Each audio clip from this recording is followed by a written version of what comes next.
இருந்தாய் போற்றி பாகம் பின்னொரு ஆனாய் போற்றி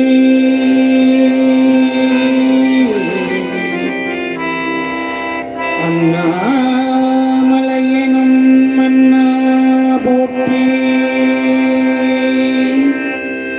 கண்ணார் அமுத கடலே போற்றி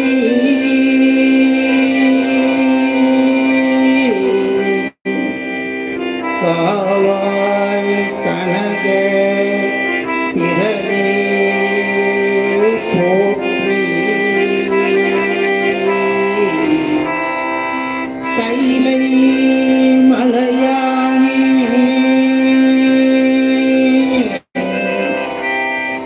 கைலை மலையானே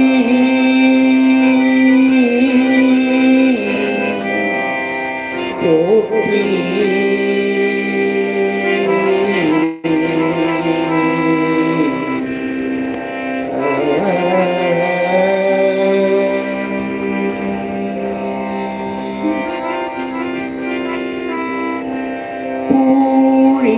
பூழியர்கோண்டு பொழித்த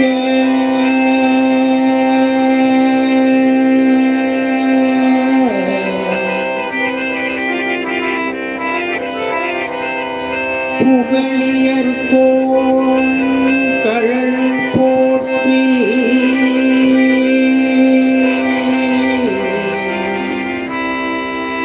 ஆழிமிசை கள்மிதப்பில்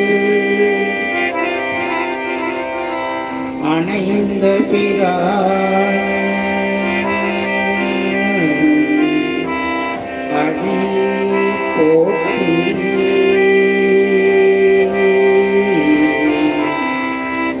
வாடி திருநாவலோ வன் தொண்டர் பதம் போற்றி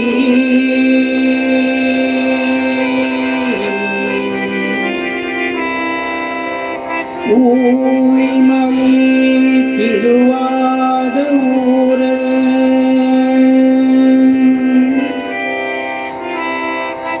திருத்தாள்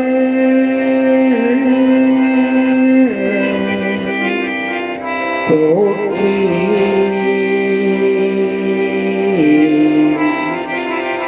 ஊழிமலி திருவாத ஊரல் திருத்தாள்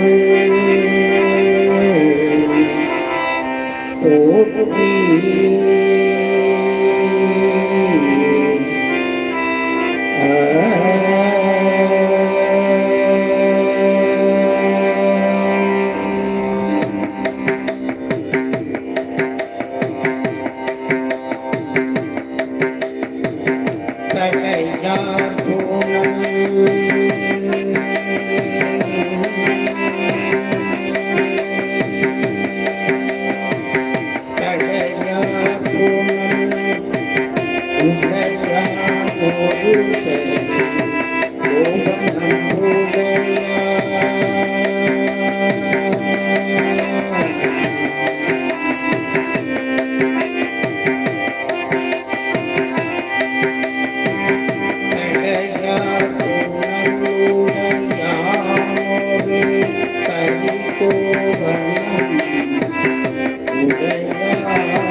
கொடி உடையான்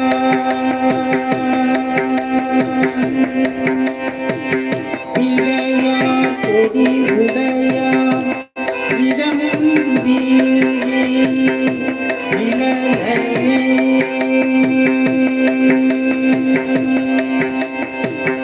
இளையா கொடி உடையான் இடமும் வீழி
பேராயுடன் ஆனான் இடம் நிழலையே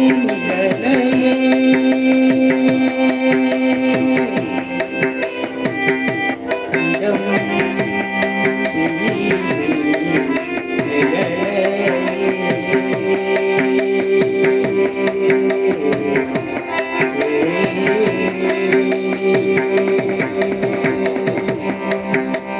திருச்சிற்றம்பலம்.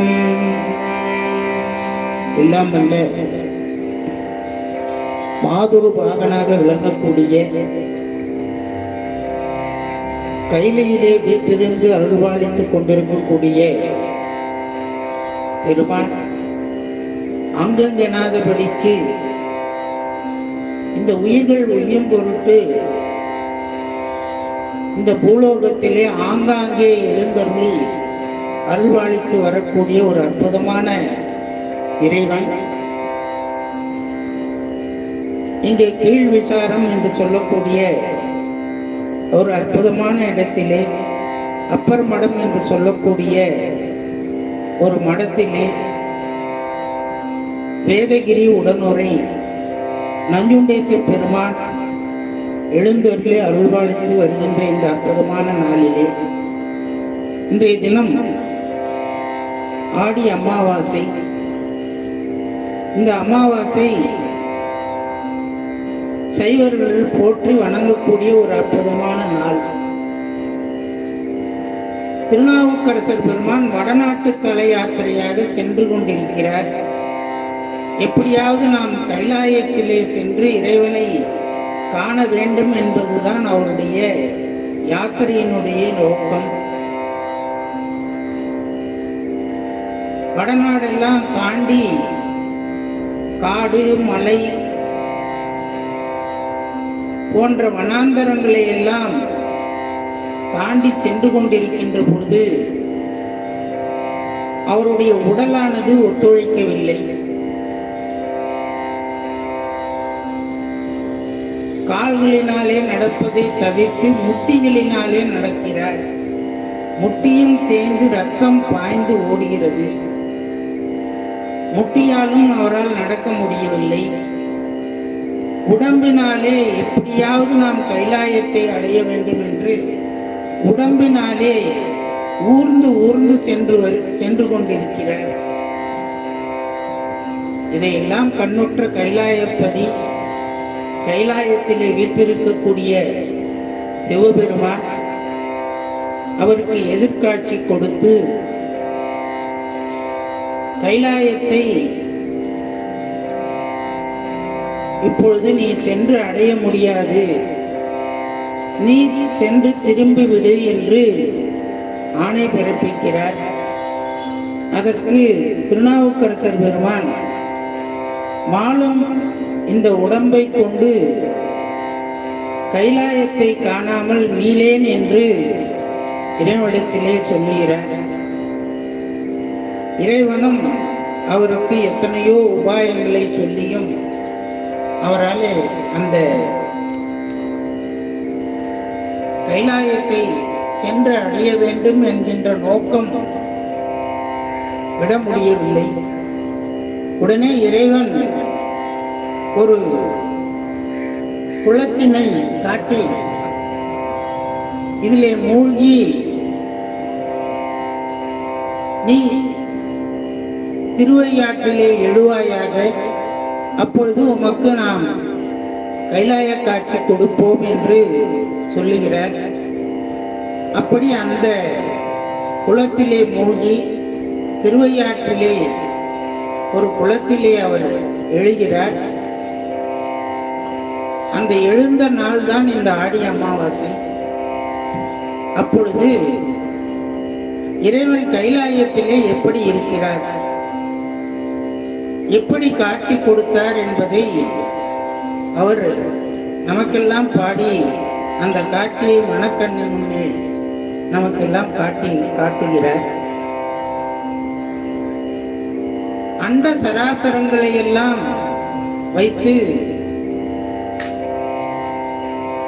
அதாவது நிற்பன அசைவன, இப்படி எல்லா நிலைகளிலேயும் இறைவனை கண்டு கைலாயத்திலே என்னென்ன காட்சிகள் எல்லாம் காண முடியுமோ அத்தனை காட்சிகளையும் கண்டு ரசித்து நமக்கு ஒரு அற்புதமான பாடலை, பதிகத்தினை நமக்கு தருகிறார். அந்த பதிகத்தினை நாம் முழுமையாக விண்ணப்பம் செய்து அதன் பிறகு திருவையாற்றிலே இறைவனை போற்றி மகிழ்கிறார். இதற்கு போற்றி திருத்தாண்டகம் என்றே பெயர். முதல்ல இறைவனை காண்கிறார். கண்டு அந்த நிலைகளிலே இறைவன் எங்கெல்லாம் இருந்து வீட்டிலிருந்து அருள் புரிகிறார் என்பதை மிக தெளிவாக நமக்கெல்லாம் பாடி காட்டுகிறார். எல்லா உயிர்களிடத்திலேயும் இறைவன் ஒன்றரை கலந்திருக்கிறார் என்பதை இந்த பாடல் நமக்கெல்லாம் உணர்த்துகிறது. ஆண் பெண் என்கின்ற இரண்டு நிலைகளிலே இந்த உயிர்கள் இந்த உலகத்திலே இருக்கின்றன. அதனாலதான் மெய்கண்ட நாயனார் சொன்னார், அவன் அவள் அது எனும் மூகினை இன்மையின் தோற்றிய திதியே ஒடுங்கி மலத்து உலகாம் என்று கூறினார். இந்த உலகம் அவனாகவும் அவளாகவும் அதுவாகவும் இருந்து வருகிறது என்பதை இந்த சைவ சித்தாந்தத்தினை இந்த திருவையாற்றிலே திருநாவுக்கரசர் பெருமான் கைலை காட்சியை கண்ட அந்த அற்புதத்தினை இந்த முதல் சூத்திரமானது நமக்கு நினைவுபடுத்தும் என்பதை கூறிக்கொண்டு இப்பொழுது இந்த திருவையாற்றிலே கண்ட காட்சியினுடைய பாடல்களையும் முழு பதிகத்தையும் விண்ணப்பம் செய்யும்.